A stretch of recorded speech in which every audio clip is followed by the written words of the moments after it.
సర్వశక్తిగల దేవునికి మహిమ కలుగునుగాక. ప్రియ స్నేహితులందరికీ దివ్య వాక్యోదయం. ఈనాటి పాఠ్యభాగము ఆదికాండము 17:1. అబ్రహాము 90 ఏండ్ల వాడైనప్పుడు యెహోవా అతనికి ప్రత్యక్షమై, నేను సర్వశక్తిగల దేవుడను, నా సన్నిధిలో నడుచుచు నిందారహితుడవై ఉండుము. దేవుని యొద్ద నుండి గొప్ప వాగ్దానాలు అబ్రహాము గారు సంపాదించుకున్నారు.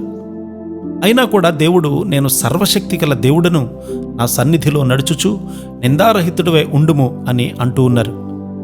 ఆయన వాగ్దానాలు నెరవేర్చకుండా పోతాయేమోనని అబ్రహాము గారిని దేవుడు నిందారహితుడిగా ఉండమంటూ ఉన్నారు. ఆయన సర్వశక్తి గల దేవుడు, ఆయన తన వాగ్దానాలను నెరవేర్చే సమర్థుడు. అయితే మనము ఆయన వాగ్దానాలకు తగిన వారముగా నడుచుకోవలసి ఉంది. నీవు ఎప్పుడైతే విధేయుడు అవుతావో అప్పుడు దేవుని వాగ్దానాలు నెరవేర్చబడడం నీవు చూస్తావు. మనలో చాలామంది వాగ్దానాలు పొంది నిద్రపోతాము. మనము చురుకుగా ఉండాలి. గొప్ప దేవుణ్ణి మనము వెంబడిస్తూ ఉన్నాం. దేవుడు మానవుడు కాదు. ఒక మనుష్యుణ్ణి నీవు చూసినట్లు దేవుణ్ణి చూడకూడదు. ఆయన వాగ్దానాలు కొట్టివేయబడవు, కానీ నీవు వాటిని విలువగా ఎంచాలి. నీవు నిర్లక్ష్యంగా ఉండడానికి వీల్లేదు.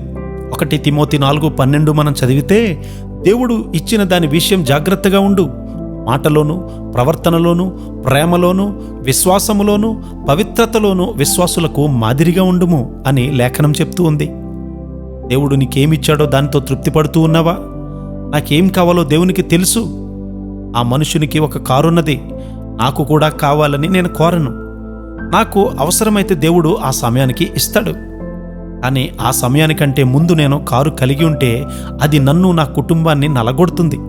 దేవుని బిడ్డలతో సహవాసము, భక్తి కలిగినటువంటి కుటుంబము ఉన్నారు, అది చాలు. పిల్లలను దేవుని కొరకు పెంచి పెద్ద చేస్తాను. దేవుని వాగ్దానాలు అనే ధననిధులను వారి జేబులో వేస్తాను అని నీవు అనగలవా? లోకం తీసుకోలేనటువంటి వాగ్దానాలు దేవుడు అబ్రహాము గారికి ఇస్తూ ఉన్నారు. నీకున్న వాగ్దానాలేమిటి? వాటి నెరవేర్పు వైపు నీవు వెళ్తున్నావా లేదా అనేది నీవు తెలుసుకుంటూ ఉన్నావా? దేవుని శక్తి, ప్రేమల ఒత్తిడి నిన్ను వెంటాడుతూ ఉందా? నీవెంత ధన్యుడవు! సంతుష్టి సహితమైనటువంటి దైవభక్తి గొప్ప లాభదాయకమై ఉన్నది. దానిని లోకమివ్వలేదు. యెహోషువ గారు చివరి దినాల్లో ఒక అద్భుతమైనటువంటి ప్రసంగాన్ని చేశారు. నేనును నా ఇంటివారును యెహోవానే సేవించెదము అని మాట్లాడుతూ ఉన్నారు. ఆయన వాగ్దానాలను అతడు భద్రపరిచాడు. తనకివ్వబడినటువంటి వాగ్దానాలను తన పిల్లలకు ఇవ్వక ముందు అవి తరిగిపోవడానికి, పోగొట్టుకోవడానికి అతడు అనుమతించలేదు.